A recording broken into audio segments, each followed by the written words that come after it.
Partout en Europe, les forces attachées à notre civilisation, les forces de l'enracinement, progresser ou gagner, créant une véritable espérance, une vraie voie vers le renouveau.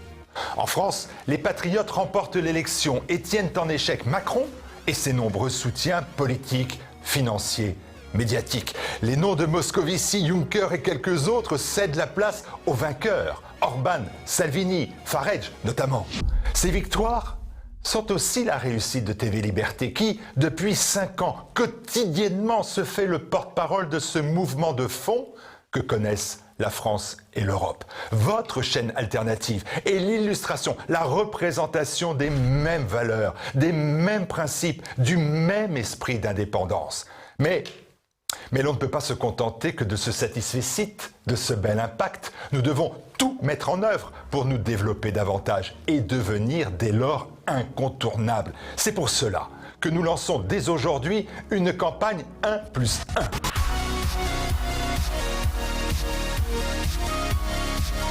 1+1, les objectifs sont simples. Chaque téléspectateur qui prend connaissance de ce message doit trouver une autre personne, un ami, une connaissance dans son entourage pour faire partager et connaître les émissions de TV Liberté, pour s'abonner à notre lettre d'information et pour suivre nos réseaux sociaux. Il faut aujourd'hui, tout de suite, continuer de créer cette chaîne de solidarité combattante et renforcer notre communauté avec cette opération 1+1.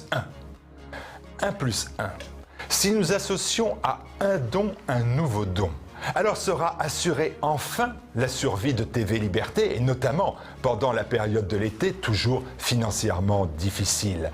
Je trouve un nouveau donateur ou je double mon propre don. Je fais vivre TV Liberté, mais mieux, je lui donne les moyens de me défendre. Vous le savez, la liberté a un prix. Alors, n'attendez pas, rendez-vous à la fin de ce message à la rubrique Dons de tvliberté.com. Le système vacille. Face aux progressistes et aux mondialistes, ce sont les peuples qui reprennent le pouvoir. Le mouvement est enclenché. C'est plus que jamais l'heure de TV Liberté. Nous avons besoin de votre aide de manière urgente, maintenant, parce que pour nous, c'est vital.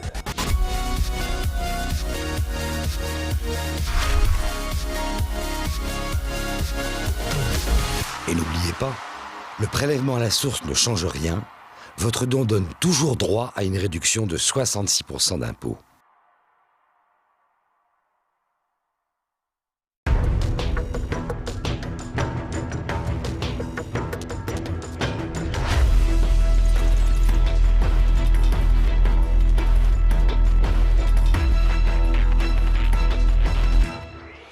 Alors qu'une nouvelle prise d'otage s'est déroulée mardi soir à la prison de Condé-sur-Sarthe, le système carcéral est en pleine crise. Surpopulation, tentative d'évasion et agression rythment le quotidien des surveillants, totalement démunis.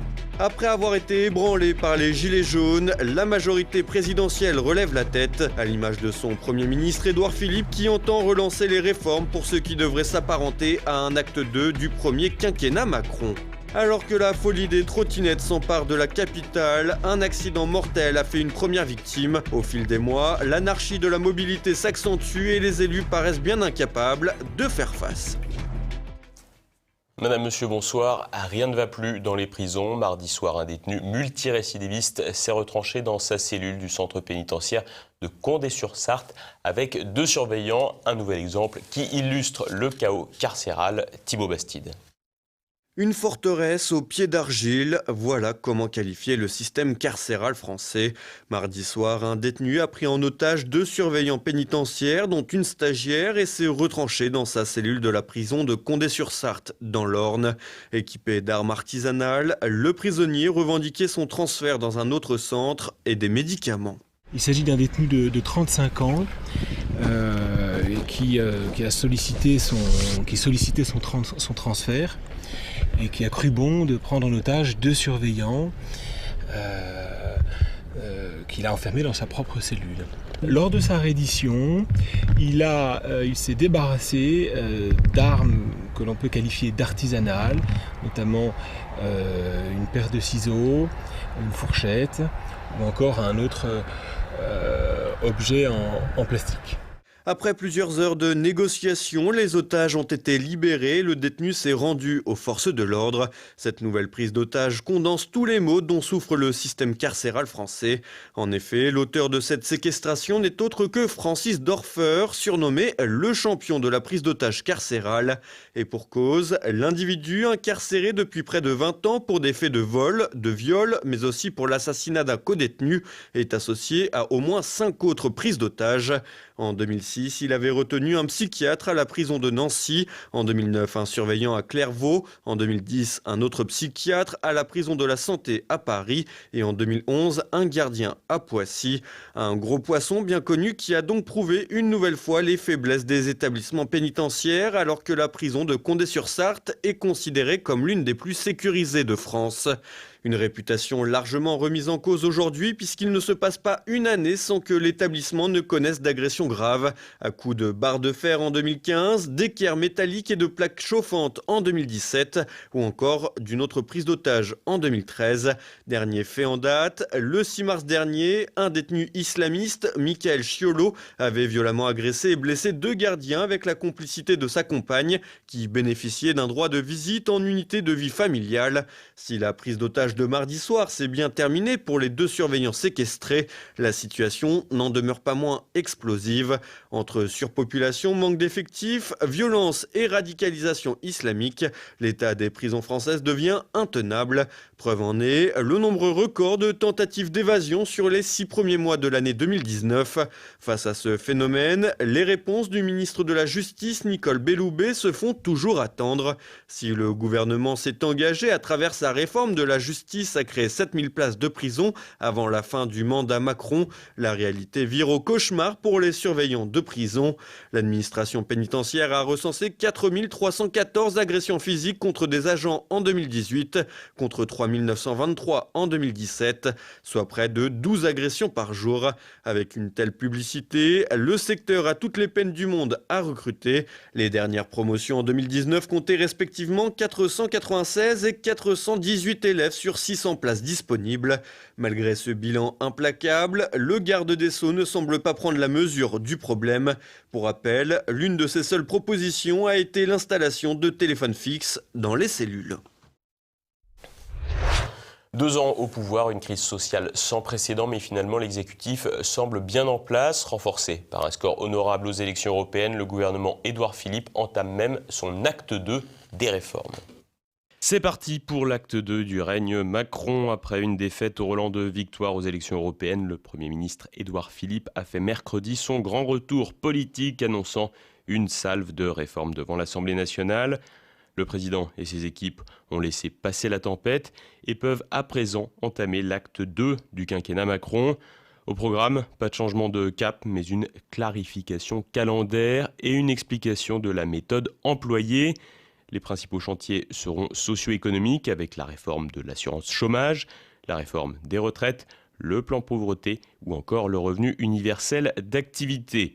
À cela s'ajoute la réforme constitutionnelle, réforme pour laquelle le Premier ministre consultera la Chambre haute jeudi, de quoi semer un peu plus le trouble auprès de la majorité sénatoriale LR. Réformes économiques et sociales, réformes constitutionnelles, mais aussi gadgets sociétales.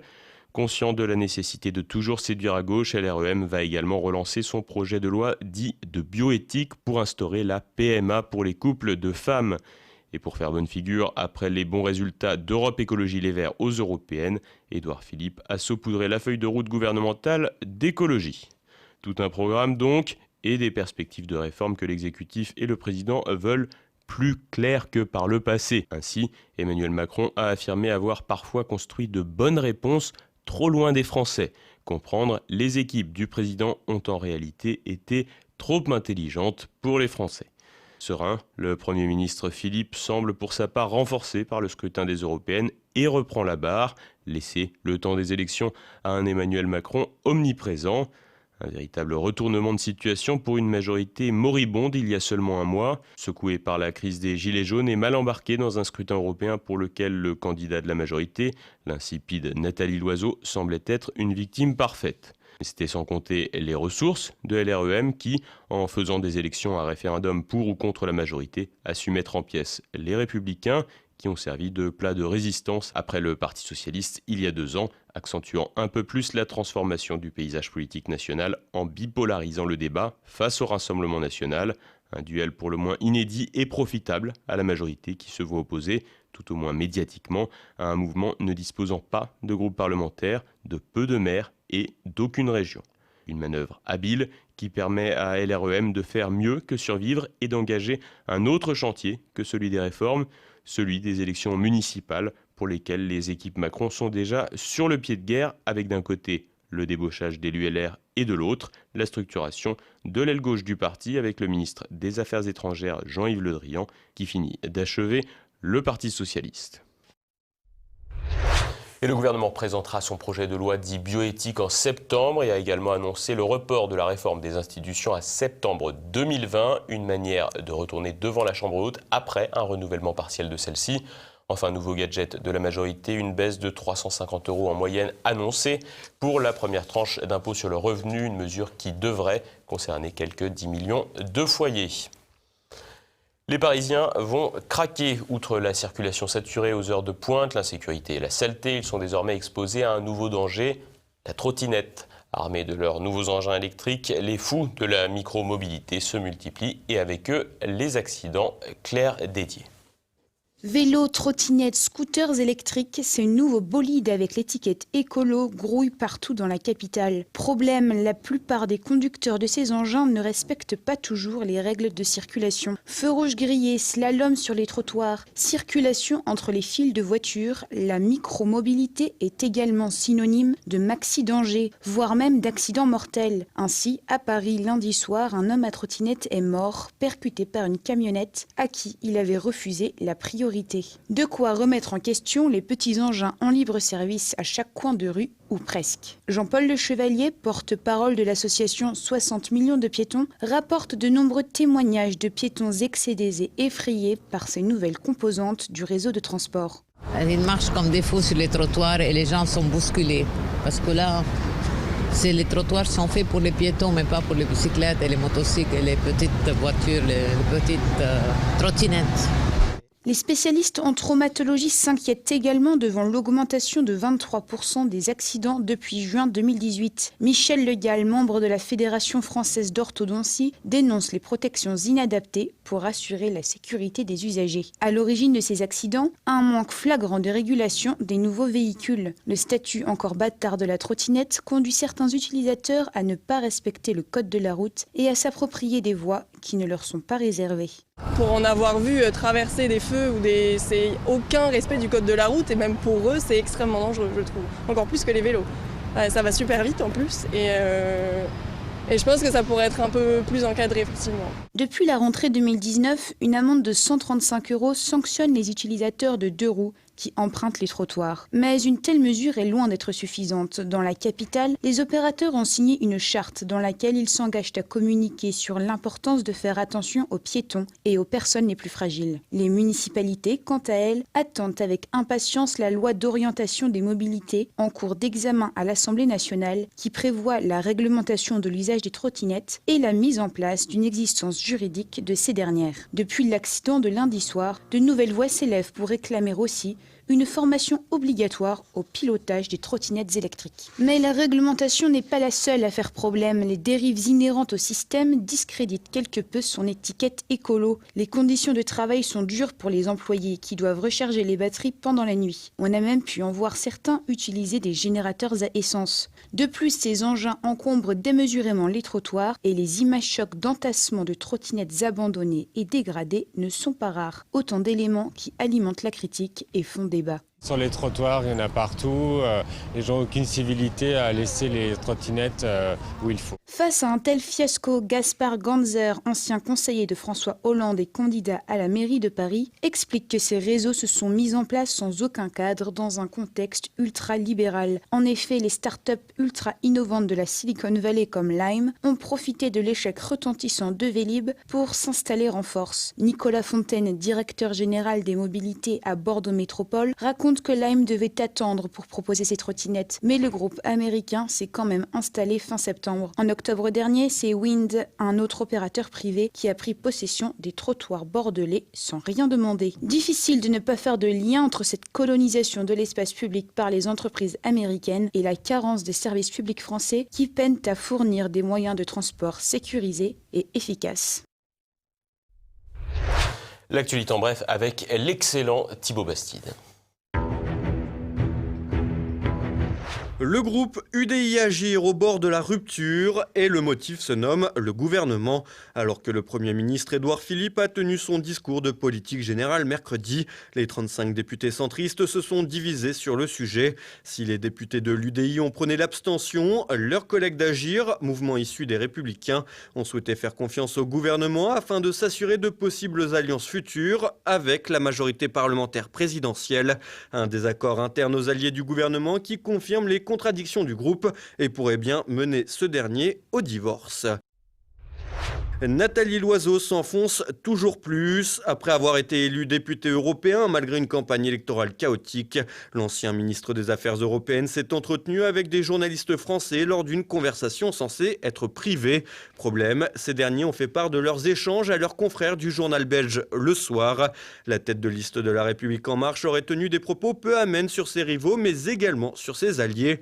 Ainsi, le candidat allemand du Parti populaire européen, Manfred Weber, aurait été qualifié d'ectoplasme, tandis que les membres de La République En Marche apparenteraient à des auto-entrepreneurs façon Uber. Fuite de données endémiques aux États-Unis. Le 31 mai dernier, le US Customs and Border Protection, l'équivalent de la douane américaine, s'est rendu compte que son réseau de surveillance informatique avait été piraté pendant plus d'un mois. Ce sont des milliers de photos de voyageurs et de véhicules qui sont maintenant aux mains de pirates informatiques. Déjà quelques semaines plus tôt, l'entreprise partenaire du gouvernement américain, Perceptix, avait été victime d'une cyberattaque de ce genre.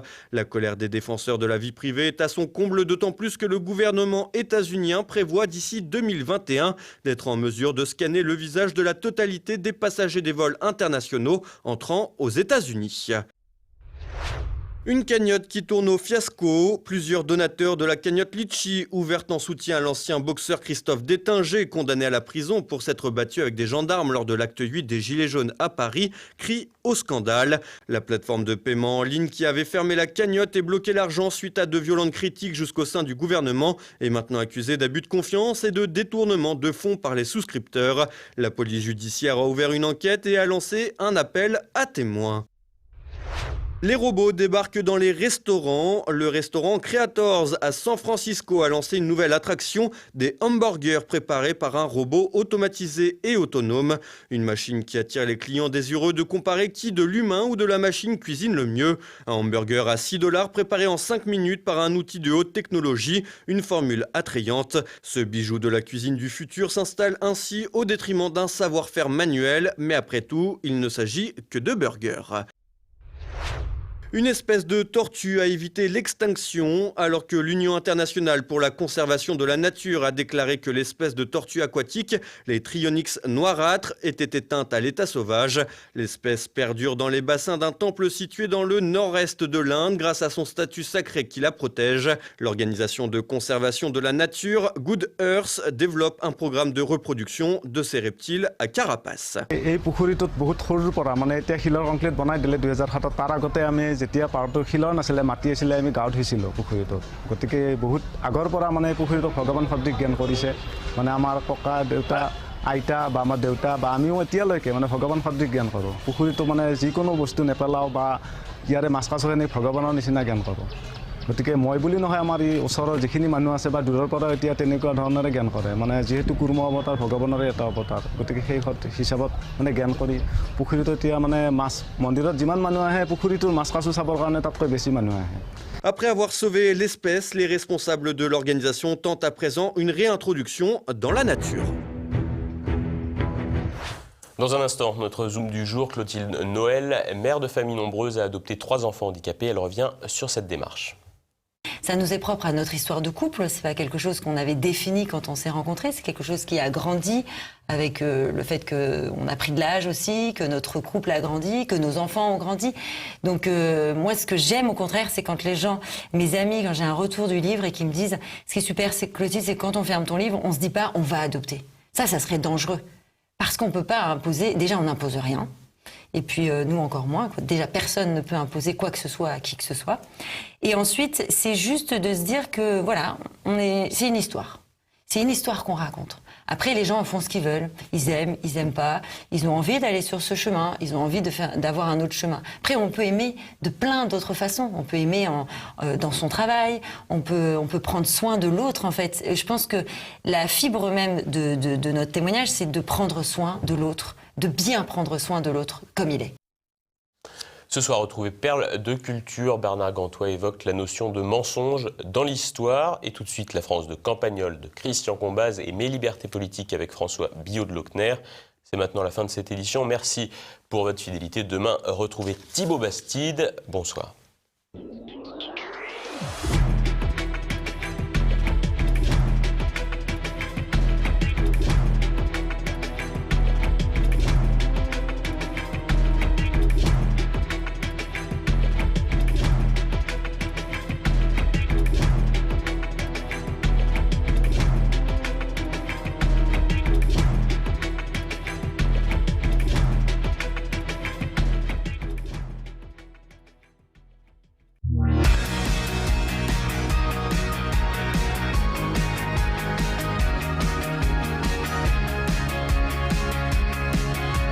Je voulais vous faire bénéficier d'une conversation faussement légère que j'ai trouvée profonde au contraire entre Gustave et Léon. Je vous rappelle que Gustave est l'ancien anarchiste et que Léon est plutôt spiritualiste, chrétien, tendance Padre Pio, si vous voyez ce que je veux dire. Il croit à tous les miracles, les prophéties de Fatima, les anges gardiens, les soucoupes volantes. Il a écrit 2 livres, je l'ai appris récemment, qui se vendent très bien, paraît-il, sur Internet, et c'est Gustave qui m'a dit ça. J'ai l'air de me moquer de Léon, mais en fait, ma préférence dans ce petit récit va nettement à ce vieux type tout maigre qui m'a estomaqué l'autre jour en énonçant sa philosophie de la vie. Et il en parlait à Gustave à propos de la dépression. Gustave a toujours été un peu dépressif. Il dit que s'il est devenu une sorte de marginal au fil des années, c'est à force de se faire du souci pour tout, la pollution, la guerre, ses propres moyens d'existence, son veuvage. Il dit aussi que s'il a tant lu, c'est qu'il a peu dormi et que l'inquiétude l'a tenu éveillé des nuits entières. L'autre chose qu'il faut préciser à propos de Gustave, c'est que son père a tué sa mère. Enfin, je précise qu'il s'agit quand même d'un accident de voiture, mais ça s'est passé au mauvais âge. L'enfant unique avait 13 ans et ça l'a rendu très mécontent de la vie en général, de son père aussi en particulier. Et pendant toute son existence, il n'a pas cessé de penser à la mort, et forcément, évidemment, et de prétendre qu'il n'y a rien derrière, ou alors, dit-il, des choses tellement inconcevables qu'on ne peut pas en parler. Or, justement, ce jour-là, Léon, qui est un personnage, lui, toujours jovial, toujours serein, nous en a parlé pour nous dire une chose amusante, c'est que pour lui, la mort le rend très gai, très heureux depuis toujours, parce qu'elle relativise tous nos ennuis. Toute sa vie, il se sera dit, les désagréments que je rencontre en ce moment n'ont aucune importance au regard de ce qui nous attend. Ou plutôt, ce qui nous attend permet de regarder tout ce qui nous arrive en ce moment comme dérisoire. Quand nous lançons un grand projet, par exemple, eh bien, nous devrions éviter d'utiliser le mot « grand ». Parce que rien n'est jamais grand à ce point-là, rien n'est jamais immortel ou impérissable. C'est pourquoi nous devrions être heureux tous les jours, puisque nos malheurs, nos pépins insurmontables, toutes les choses que nous croyons irréparables, ne sont insurmontables et irréparables que pour les années qui nous restent à vivre, après quoi tout est surmonté et tout est réparé dans le royaume de l'au-delà, qui est la coulisse d'une autre. Alors là, a dit Gustave, tu me dis que les morts t'aident à vivre heureux, ben moi c'est le contraire. Mais ça doit être une question de chimie du cerveau. Bien moi, a dit Léon, les morts me disent qu'il ne faut pas se laisser envahir par l'illusion du malheur. Mais quand on est malheureux, a dit Gustave, c'est pas une illusion, crois-moi, on l'est vraiment. Je suppose, a dit Léon, que vous ne voulez pas que je vous dise ce qu'il en est, mais je sais à quoi vous faites allusion. Alors Léon a haussé les épaules, il a dit « Tu vas me raconter que le fantôme de ma mère est venu me voir, et je vais devoir gober, que tu as deviné comment elle est morte, mais j'ai raconté l'histoire de l'accident d'auto de mes parents à tout le monde, alors désolé, ça prend pas, tu peux pas me faire le coup du médium, c'est un secret de Polichinelle. » Mais en tout cas, a dit Léon, moi je ne connaissais pas cette histoire, mais j'ai aucune envie de vous parler de votre mère. J'ai un nommé Bruno en tête, qui doit avoir dans les 8-10 ans, et qui m'approuve entièrement de ne pas me faire du souci, et qui dit que vous vous en faites trop du souci. C'est pourquoi vous lisez tout le temps, vous cherchez à savoir ce qui s'est passé sur tous les continents depuis l'Empire romain. Vous avez du mal à vous situer par rapport aux malheurs de l'humanité. Et plus vous les connaissez, les malheurs de l'humanité, plus ils vous rendent furieux et malheureux. Alors que Bruno me dit que... Et là, Gustave l'a interrompu, il lui a dit « Arrête, tu as inventé ce nom. C'est vrai, je reconnais que ça correspond à quelqu'un que j'ai connu pendant mon enfance. Mais c'est un hasard, t'es bien tombé. Toutefois, tu tombes assez mal aussi quand même, parce qu'il avait une particularité que je te mets au défi de me citer. » Et Léon, là, lui a dit sans hésiter, il était aveugle. Il est tombé d'un mur derrière vous. Je le vois exactement. Un mur de 2 mètres. Comme un quai. Alors, Gustave a dit, mais putain, mais c'est de la télépathie. Il était très troublé. Il a dit, tu lis dans mes pensées, c'est tout. Non, non, a dit Léon, c'est cet enfant-là, Bruno, qui lit dans les vôtres. Il dit que vous êtes mécontent de ce que vous apprenez dans les livres sur l'histoire des hommes. Il dit que vous cherchez la confirmation de ce que les hommes sont mauvais, méchants. Vous instruisez leur procès, mais c'est ridicule, puisque tout le monde est acquitté à la fin du procès. Et là, Gustave lui a dit, mais qu'est-ce qui te prend là de me vouvoyer? Et là, Léon lui a répondu, je sais pas. Je ne sais pas. Finalement, c'est ça qui m'a frappé le plus. Ça semblait authentifier cette prétendue voyance. Il ne savait pas pourquoi il avait vouvoyé notre ami Gustave. Abonnez-vous, merci.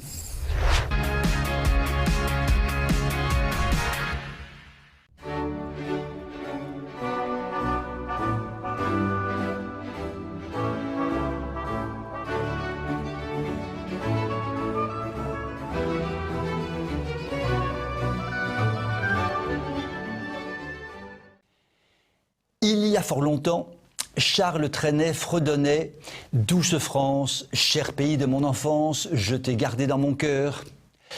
Dans la France d'aujourd'hui, de 2019, nous avons Nick Conrad, rappeur de son état, qui lance son clip « Doux pays ». Mais le contenu est un peu moins frais, oreilles sensibles s'abstenir. Monsieur Conrad fait subir à la France les derniers outrages. YouTube a même dû poser une limite d'âge au visionnage de sa vidéo qui a pourtant dépassé les 300 000 vues. Les images sont à la hauteur, si l'on peut dire, du texte. Imaginez donc le pire, mais soyez sûr que la réalité est pire que ce que vous pouvez imaginer. Trenet, c'est has-been, n'est-ce pas? Nick, quand on s'appelle comme ça, franchement, Nick, lui, est un homme libre. Libre de cracher sur le pays qu'il héberge. Libre de donner la parole à qui il veut dans des paroles fumeuses et ignobles. Lui qui peut vivre dans un pays libre et s'épancher comme il le veut et cracher sa haine. Nick a été biberonné à la propagande de l'éducation nationale sur les méchants blancs esclavagistes et autres poncifs de la bien-pensance, c'est évident. Nick, le si bien nommé, est à la musique ce que l'urine de chameau est à l'apéritif, et Nick, le si bien nommé, est à la poésie ce que l'aboiement du chien est à la philosophie. Pourtant, pour Benoît Hamon qui n'en rate pas une, Nick est l'héritier de Brassens. Sacré Benoît! Avec de telles déclarations, on peut comprendre ton score de gagnant aux élections européennes. Ah, sacré Nick Conrad! Il a quand même fini par se faire convoquer par la police. Oh, il en aura fallu du temps. Il a fallu attendre que Castaner sorte de boîte de nuit, se dessoule un peu et finalement proteste vigoureusement et que la justice soit saisie. En attendant, Conrad s'est fait une sacrée pub et certains, comme dans l'attentat de Lyon, ne se sont certainement pas privés de suivre ses instructions à la lettre. Ne soyons pas dupes. Les sanguinaires rappeurs sont la coqueluche du système politico-médiatique depuis des décennies. Ils disent ce qu'ils feront et le feront à l'évidence, quand ils le pourront. Donc, ce qu'ils disent aujourd'hui sera appliqué demain. Leur anticulture, qui ne sont que des vociférations de haine et de meurtre, envahit peu à peu de nombreux cerveaux. Nous le paierons peut-être un jour. Vous pouvez m'écrire si vous le voulez. À très bientôt.